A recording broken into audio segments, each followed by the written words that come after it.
Welcome to the Making Sense podcast. This is Sam Harris. Just a note to say that if you're hearing this, you are not currently on our subscriber feed and will only be hearing the first part of this conversation. In order to access full episodes of the Making Sense podcast, you'll need to subscribe at samharris.org. There you'll find our private RSS feed to add to your favorite podcatcher, along with other subscriber-only content. We don't run ads on the podcast, and therefore it's made possible entirely through the support of our subscribers. So if you enjoy what we're doing here, please consider becoming one.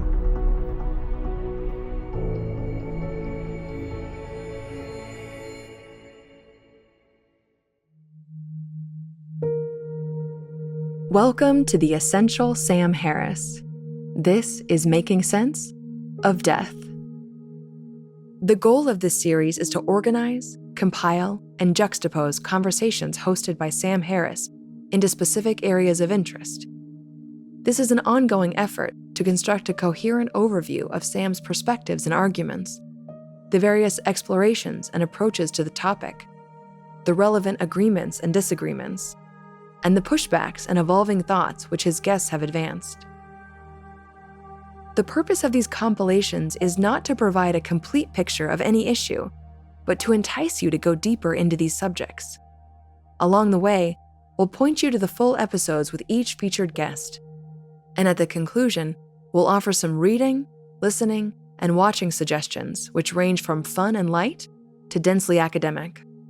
One note to keep in mind for this series: Sam has long argued for a unity of knowledge where the barriers between fields of study are viewed as largely unhelpful artifacts of unnecessarily partitioned thought.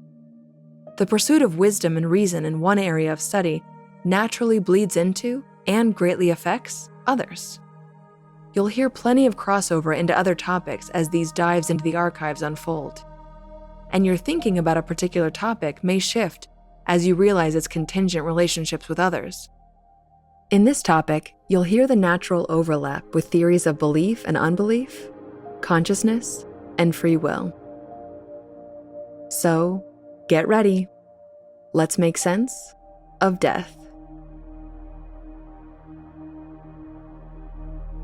Let's start with an image inspired by one of the guests you'll hear in this compilation. Picture a large hourglass that sits in your living room, perhaps on your bookshelf or mantle. Somewhere that's always on the periphery, available to focus on if you choose, but most of the time, it just lingers in the background rhythm of your environment. When you decide to look at the thing, you see that you have a clear view of the bottom bulb, where the grains are falling. You see a mound of sand which has been forming for as long as you can remember, culminating. There's plenty of room in the bulb, or perhaps it's getting a bit full. You would think that both of those might provide clues as to how long this whole process might last. But then you try to look at the top bulb, which holds the remaining sand grains yet to fall. But the top bulb is shrouded by an opaque curtain which hangs just above the narrow channel. You don't know how many grains remain, but yet more grains continue to fall. This hourglass is something like the human condition: an awareness of death, the impossibility of seeing the full picture, and a paralyzingly strange situation which constantly teeters between anxiety, denial, stoicism, gratitude, and urgency, with the knowledge that this hourglass exists somewhere on the periphery. This compilation will adjust that hourglass to a place of central focus, making it available for earnest contemplation. This is something Sam insists can and should be done in an honest and intimate way, and that being mindful of death's ever-present seat at the table of our experience is actually in direct service of bringing us back to life, ourselves, and each other. You will hear this same insight arrived at through many different paths in these conversations.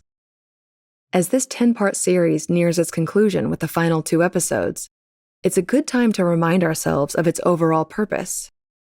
The modern human condition is one which is subject to an onslaught of seemingly novel technological hurdles relentlessly morphing geopolitical configurations and up-to-the-second information updates.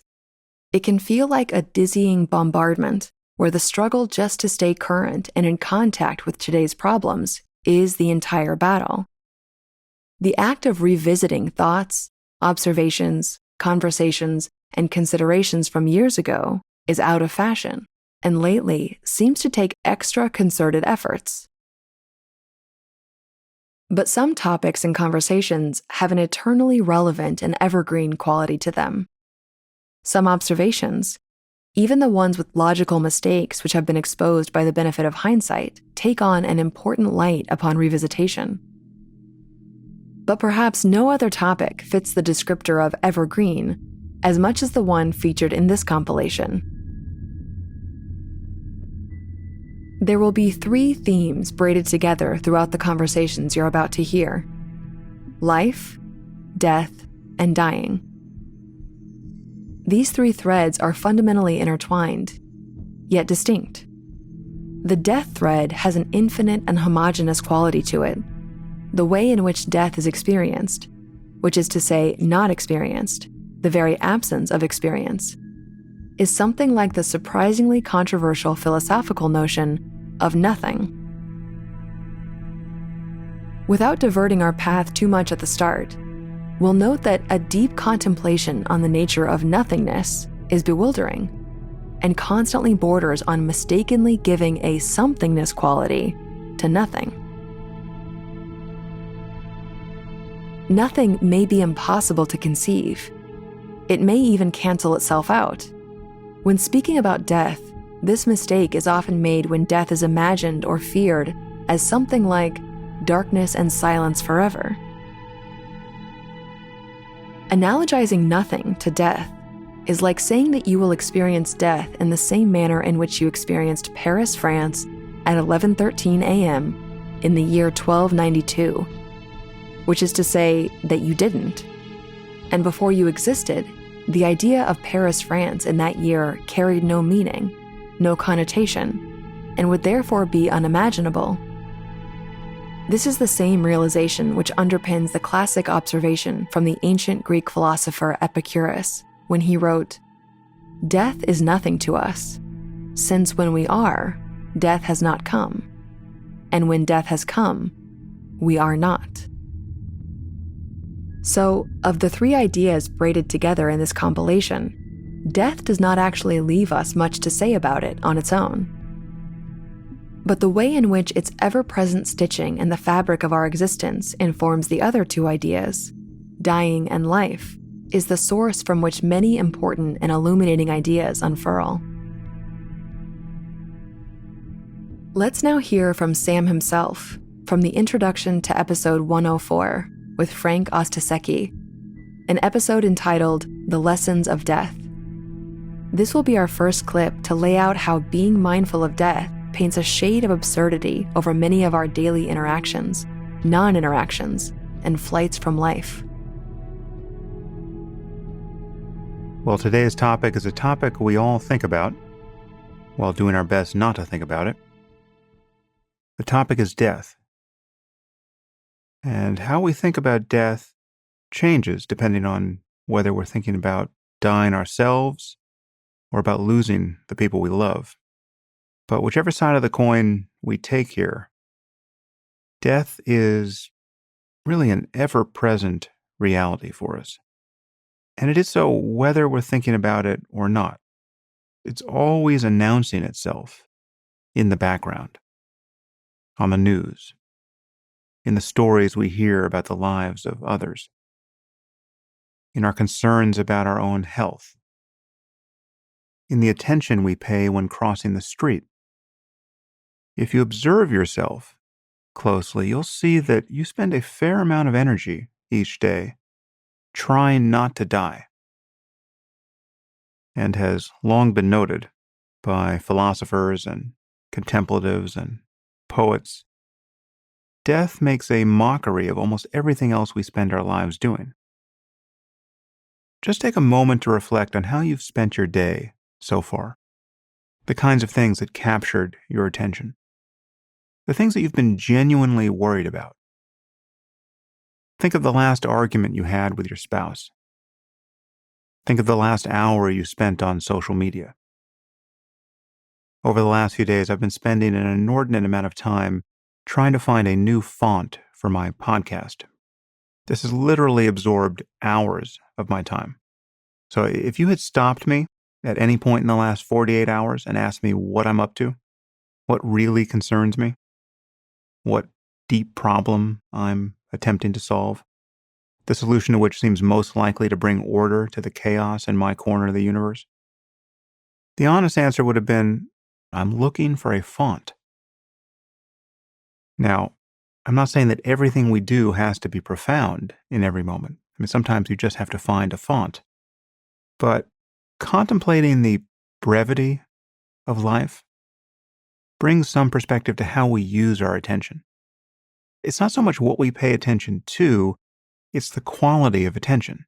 It's how we feel while doing it. I mean, if you need to spend the next hour looking for a font, you might as well enjoy it.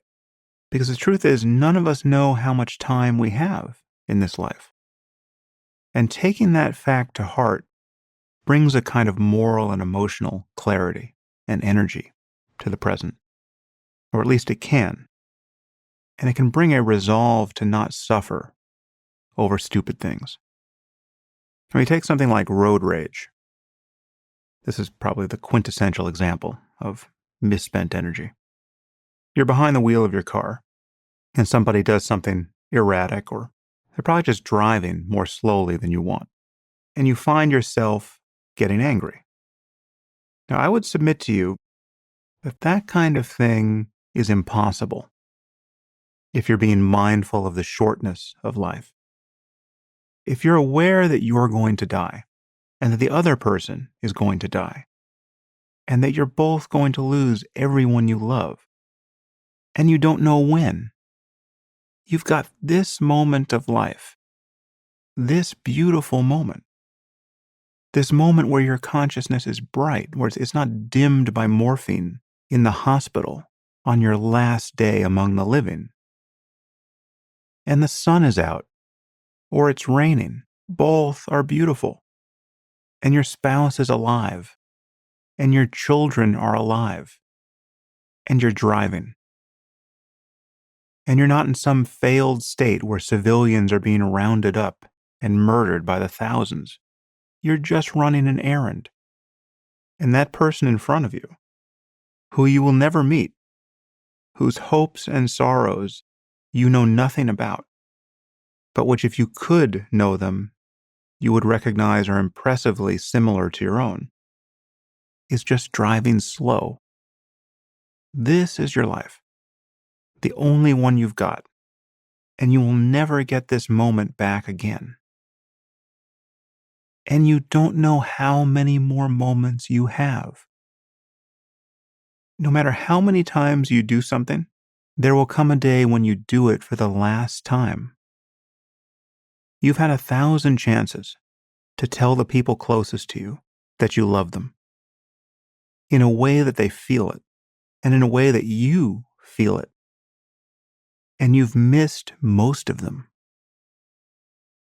And you don't know how many more you're going to get. You've got this next interaction with another human being to make the world a marginally better place. You've got this one opportunity to fall in love with existence. So why not relax and enjoy your life? Really relax. Even in the midst of struggle. Even while doing hard work. Even under uncertainty. You are in a game right now, and you can't see the clock, so you don't know how much time you have left. And yet you're free to make the game as interesting as possible. You can even change the rules. You can discover new games that no one has thought of yet. You can make games that used to be impossible suddenly possible, and get others to play them with you. But whatever you do, however seemingly ordinary, you can feel the preciousness of life. And an awareness of death is the doorway into that way of being in the world. We'll now listen in on Sam's conversation with Ostaseski. Here, they stay on the theme of being mindful of the reality of death as a way to enrich our lives. Frank Ostaseski co-founded the Zen Hospice Project in 1987, which integrated Buddhist mindfulness practices into end-of-life care. He authored a book entitled The 5 Invitations, Discovering What Death Can Teach Us About Living Fully, which is where you can find deeper contemplations of the ideas that you'll hear introduced in this clip. This comes from the same episode as the previous clip, episode 104, The Lessons of Death. What are the things that people are most confused about, most surprised by? What is waiting there to be discovered by someone who really hasn't thought much about death and has, avoided thinking about it, frankly? And what is the value of learning those lessons sooner rather than later? Yeah, great question. I don't know what happens after we die, Sam. I don't know. We'll find out, right? But I think that without a reminder of death, we tend to take our life for granted and we become lost in these endless pursuits of self-gratification, But, as I was mentioning, when we keep it close at hand, at our fingertips, I think it reminds us not to hold on so tightly. And I think we take ourselves and our ideas a little less seriously. And I think we let go a little more easily. And what I find is that when there's a reflection on death, we come to understand that we're all in the boat together. And I think this helps us to be kinder and gentler to one another, actually. The habits of our life, they have a powerful momentum, right? They propel us toward, right onto the moment of death. And so the obvious question arises, what habits do I want to create? Not whether or not they'll give me a better afterlife, but here, in this life, my thoughts are not harmless. My thoughts take shape as actions. And, you know the old story, they develop into habits and harden into character. So an unconscious relationship with my thoughts leads me to reactivity. And I want to live a life that's more responsible and more, I want to say clean. That's the best way I would describe it. Yeah. Living with an awareness of death is obviously an ancient spiritual practice. An admonition that one should do this dates back as far as Socrates and the Buddha and several books in the Old Testament, like Ecclesiastes, and I think all three of those are more or less contemporaneous with one another. But it must go back further than that, and so it's no accident that monks and renunciates and contemplatives do this very deliberately. They focus on death and they live their lives. They seek to live their lives as though they could end at any moment, and they're trying to prioritize those things that will be the things that make sense in one's last hour of life. Again, this is often framed by a kind of otherworldly belief, but certainly not always. And I remember Stephen Levine, who you just mentioned, at one point decided to live a year consciously doing this, consciously living a year as he would want to live a year if it were going to be his last year. And this struck me as an amazing thing to do. But of course, he had more than one more year to live. In fact, I think he had at least 20 at that point. He died a couple of years ago. There's a bit of a paradox here because there are many things, many good things in life, not merely superficial things, that we can only engage, that we can only seek with real energy based on the assumption that we will live a fairly long time. And something like the decision to have a child or to spend 5 or more years on your next project. And in most cases, it is a safe assumption that we have at least an average span of time in which to do these things. How do you square that with this imperative that we not take life for granted and that we use the clarifying wisdom of impermanence in each moment insofar as we're able?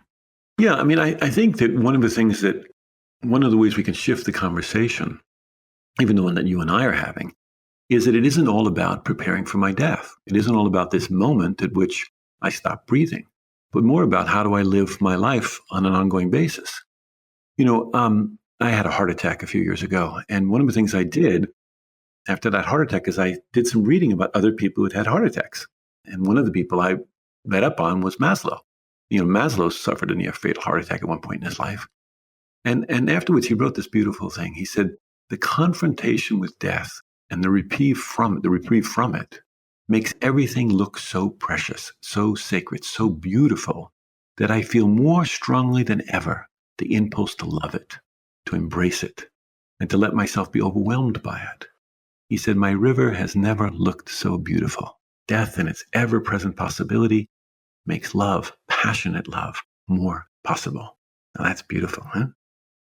It's not just about preparing for this final moment, really, but really looking and seeing what happens if we stop separating life and death, if we stop pulling them apart, if we saw them as one thing. So for me, one of the things that does is help me really see the beauty of life. I mean, think about the cherry blossoms that cover the hillsides of Japan every spring, right? Or this place where I teach in northern Idaho, where there are these blue flax flowers that last for a single day. How come they're so much more beautiful than plastic flowers? I mean, isn't it their brevity? Isn't it the fact that they will end that is part of their beauty? So I think that's true with our human lives as well. It's not like, get ready, death is coming, don't screw it up.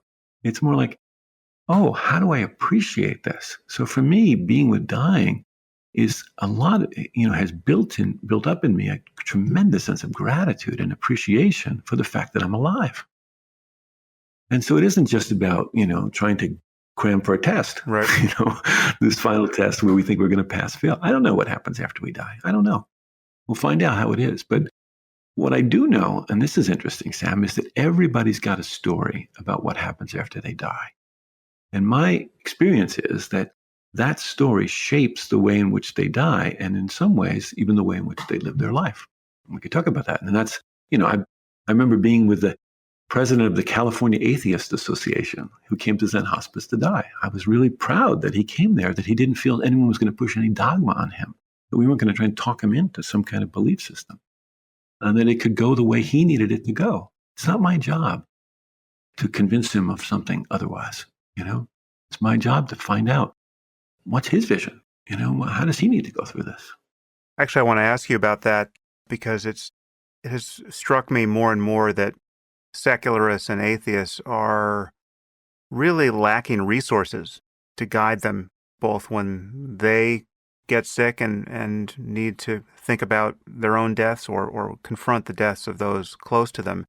It just is a fact that there isn't a strong, familiar secular tradition around how to perform a funeral, right? I mean, who do you call when someone close to you dies?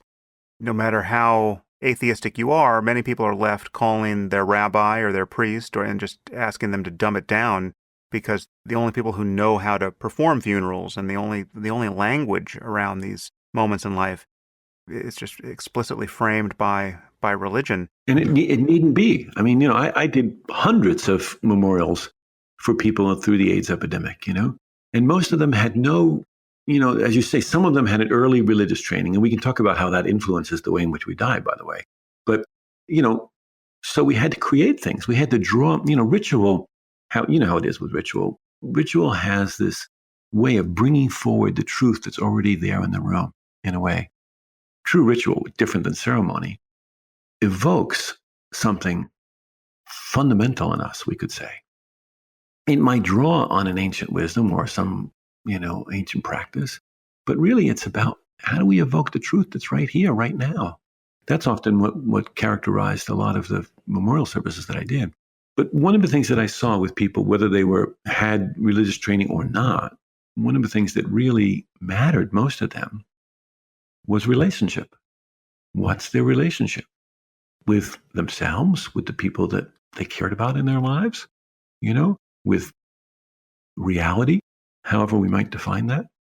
And so one of the tickets in, if you will, or one of the paths in for people who even had sworn off religion years ago was some sense of interdependence, we might call it, or connection is a better way to say it. That was their religion. I could share hundreds of stories with you about people who had no religious training at all, loved their time in nature. And so we would work with that, we'd work with that experience as a way of helping them ease into the mystery of what happens in dying. I mean, look, dying we know at least this much. We know that dying is much more than a medical event, And so the profundity of what occurs in the dying process is too big to fit into any model, whether that's a medical model or a religious model. It's too big. It shakes us loose of all of our, all the ways we've defined ourselves, all the identities we've carried over all these years. They're either stripped away by illness or they're gracefully given up, but they all go. And then who are we? And I think these are questions that people wrestle with in the time as they come closer to the end of their lives. Of course, if they have some religious or spiritual training, it influences that exploration. But, it doesn't, it comes up for people anyway. Even those people who think dying is a dial tone, where there's nothing that happens. Even them, the reflection on their relationships and how they've conducted those relationships is really important. I mean, this really big question at the end of people's lives is usually something not like, is there life after death? But it's something more like, am I loved? And did I love? You heard Ostaseski mention the American psychologist Abraham Maslow and his encounter with a medical diagnosis which brought him psychologically closer to his own death. Our next clip features an author and psychologist who wrote specifically about Maslow and will flesh out this story completely. You've likely heard of Maslow's hierarchy of needs. This was his attempt to model a sort of ordered checklist of universal human needs, which are contingent on one another. It's been popularly presented as a pyramid, with the lowest and more urgent needs at the bottom, and the higher, more transcendent needs at the top, only reachable if the foundations below them are met. Maslow never actually drew this hierarchy as a pyramid, and it's difficult to tell if he would have ever endorsed this specific presentation. But regardless, the idea clearly resonated with the public and persists today. At the base of his hierarchy were physiological needs such as food, water, and shelter. Once these basic needs are met, individuals then seek safety and security, followed by love and belonging, esteem, and ultimately, self-actualization. That last piece, the self-actualization one, is the one which really piqued the interest of the next guest. The guest is Scott Barry Kaufman. He wrote a book entitled Transcend, which was his effort to understand what Maslow may have meant by self-actualization and how it might be applied to our own psychological journeys. Kaufman picks up on the point which Ostaseski made about a heart attack which Maslow suffered in 1967, and how this reminder of his own mortality significantly impacted his work, and in some ways, threw a wrench into his entire theory of the hierarchy of needs, and may have crumbled the orderly pyramid model. This conversation was recorded while uncertainties around mortality and the COVID pandemic occupied the world's attention, which provided an interesting backdrop for thinking about death and transcendence. This is from episode 209, entitled A Good Life. There's a twist ending to my book, and it's not all about the peak experiences. What Maslow realized towards the end of his life is that really life is about the plateau experiences. Yeah. And that's not a phrase that's used often. When people talk about Maslow, they may talk about peak experiences, but his great insight, perhaps his greatest insight, was just the past couple years of his life when he was facing his own mortality. And he was confused because according to his hierarchy of needs model, if he goes, down to the bottom of the hierarchy all of a sudden and has these concerns about safety, well, that should block self-actualization and block feelings of transcendence. But he wrote in his personal diaries, how can it be that this experience is giving me a greater appreciation of my life, and I'm feeling these transcendent experiences more than I ever have in my entire life, and it took me facing this mortality to get there. So that was confusing to him. That was very paradoxical to him. It kind of threw out of whack his whole hierarchy in a sense. And in my book, I try to reconcile that paradox. That's one of the most fundamental paradoxes I try to reconcile, because there's one literature in psychology showing that when you face mortality salience on a daily basis, like you live in impoverished neighborhoods, or you live in any, you grow up with a lot of discord or chaos in your environment, you don't experience a lot of these kinds of transcendent peak experiences. You are focused on most immediate concerns. You tend to, Daniel Nettle and other evolutionary psychologists have shown, you focus on mating, you focus on food acquisition, status. I mean, you focus on the things that you need for survival and reproduction. But it seems like if you can transcend living in that constant state of chaos and you face mortality, then there's a group of people in the psychological literature that report their fear of death is gone. They report really newfound sense of meaning in life, new projects they want to take on, new creative aspects. And the way I reconcile this is, so much of that literature on mortality salience doesn't look at individual differences in deprivation of needs. So I think there is a great value in transcending your need for your basic needs. So transcending your incessant need for esteem, self-esteem, transcending your incessant need for connection with only the people that you feel a connection to, as opposed to a connection to all of humanity. You can transcend, and this is a big one, because obviously some people don't have a choice in the matter if they're born in certain neighborhoods or environments where there's a lot of violence and chaos in their environment. It's better, it's easier said than done to just transcend it. But if you can transcend it, so these basic needs you're not preoccupied with them anymore. The research I've seen shows that mortality salience under that state of consciousness actually gives you the most heightened states of transcendence that a person could possibly have. So this was a big sort of paradox I was trying to reconcile with these two dueling literatures. On the one hand, mortality salience leading to momentary concerns of survival and reproduction, and then this other literature in positive psychology showing that mortality salience can lead to greater meaning and post-traumatic growth. I guess almost everything we're talking about is susceptible to this dual, it's almost the pre-trans distinction that Ken Wilber made. I have not found a lot of use for Ken Wilber in my thinking about these things, but perhaps we could go there if you're a student of his. But he famously gave us this pre-trans fallacy, which is the pre-rational can sound a lot like the trans-rational. And this is sort of contextualizes Freud's dismissal of mystical experience as the oceanic feeling. This is a return to childhood, a return to infancy. This is the pre-rational mind, wallowing in its own energies.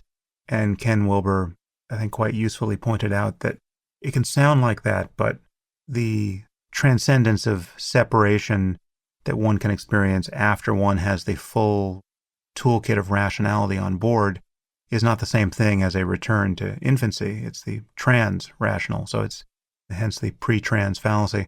But yeah, many of these points, like when you think about, this is somewhere near the hull of the boat, the feeling of like a self-efficacy, that you can do things well and that you can master various challenges, and you're the antithesis of the learned helplessness that coincides with a kind of depression. You want that, but if you keep going in that healthy direction, you also recognize that you basically don't control anything. Ultimately, it's a mystery as to whether or not I'm going to get to the end of this sentence in grammatically complete form, right? And when I make a mistake, I didn't control that. When I do it successfully, I didn't control that. This is, I on some level, I'm a witness to this performance. And so it is with all of life. Anything can happen at any moment. We're hanging out over the precipice every moment. I mean, just as a matter of physical health, when are you going to have a stroke or a heart attack? Who the hell knows, right?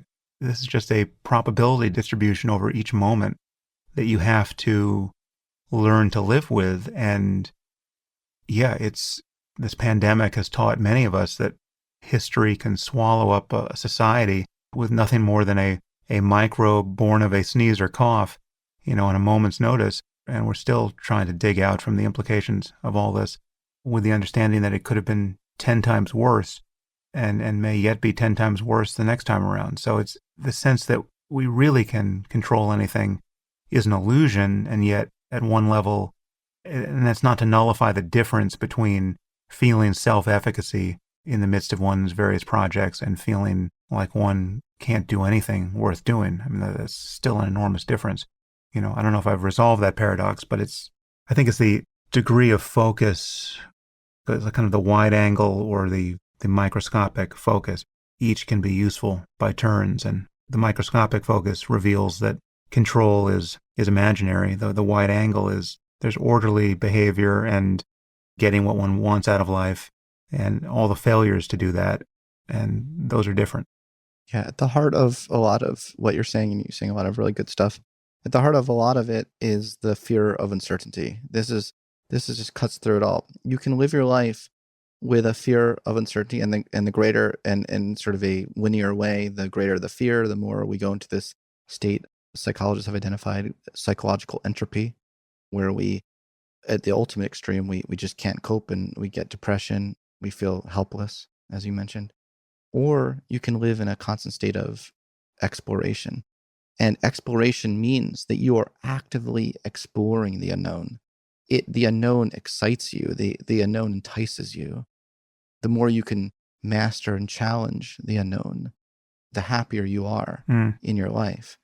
So I think that we're constantly, to be human is to be constantly pulled in one way or another. I'm a big fan of not acting as though anyone's above anyone else, and they've reached some highest state that they're no longer human. To me, to become fully human is recognizing that you have these tendencies within you, and you have to constantly choose the exploration option and learn how to manage the uncertainty that's inevitable in your lives. You're right. You're so right in the sense that this moment puts a lot of things in context for people. It's funny, not funny, it's tragic, but you hear people talking about as though it just dawned on them for the first time in their lives that there's uncertainty in their lives. For some people, maybe this is the first time they've really thought about that, but you could remind them of all the many other things that they've had throughout their lives before this moment that were incredibly uncertain and could have led to a lot of danger, and people still made decisions and people still did certain things. This is kind of like, because it's on the news, we're all so focused on this being the great uncertainty, when we could create a news program with 40 million other forms of uncertainty that you have during the course of your day. I say, I bet you didn't know about this could happen to you today too, So I think just the heart of a lot of what you're saying is living a life of, are you going to live that life with a spirit of exploration and openness to new experiences and curiosity for the unknown, or are you committed to fearing it and having that illusion of control? Because obviously, and Alan Watts wrote so beautifully about this, the only certainty is that there's uncertainty. In that clip, you heard some echoes of Sam's arguments relating to the illusory nature of free will. We have compilations dedicated to both free will and consciousness, which are both natural partners for the subject of death. For what is death other than a place where consciousness ceases to carry its own mystery? At this intersection of the exploration of consciousness and the awareness of death, we're going to introduce Roland Griffiths. Griffiths has been spearheading psychedelic research at Johns Hopkins University School of Medicine. Most of his research is focused on the use of psilocybin and its effects on spirituality and well-being. He often speaks about the profoundly transformative effects of targeted, limited use of psilocybin. And among those who have taken it, there are near universal subjective observations that it produced experiences that were not only beautiful and meaningful, but also true. Sam shares Griffiths' interest in this area of study, and in particular, is interested in how it relates to anxieties about dying and the suffering associated with it. In 2021, Griffiths posted a video to his website in which he was providing a regular update on his research program. After a few minutes of outlining the importance of the program generally, Griffiths shifted to a more personal announcement. In my remaining minutes, I'd like to conclude by sharing some very personal observations that bear on this topic of spirituality and well-being.